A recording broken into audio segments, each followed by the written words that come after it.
একজন ব্যক্তি বলেছিলেন, যারা চাকুরি করেন তারা মাসের শুরুতেই যখন বেতনটা হাতে পান তখন শুরুর দিকে মনটাই চায় যে একটু মুরগির মাংস খাই।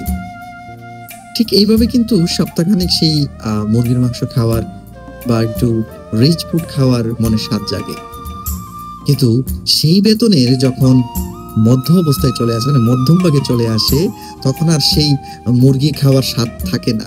তখন সেই মুরগিরই একটি পণ্য, ধরুন ডিম খাওয়ার মতো উপযুক্ত একটা পরিবেশ বা পরিস্থিতির সময় আসে।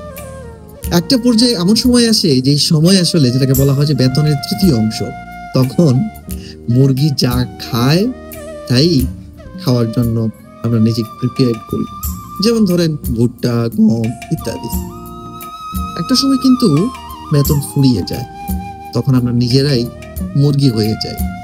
মানে মুরগির মতো দিবারাতি হাঁটতে থাকি, কোথায় খাদ্য আছে, কোথায় গেলে কিভাবে উপার্জন করা যাবে, টাকা বের করে নিয়ে আসা যাবে। আসলে বাস্তবতা হচ্ছে, আমরা যারা চাকরি করি আমাদের পুরোটা বেতন আমরা আসলে একসাথে যদি বিনিয়োগ না করে একটু সঞ্চয় করতে পারি, তাহলে কিন্তু আসলে সফলতাটা পাওয়া যাবে। মুরগি হতে হবে না।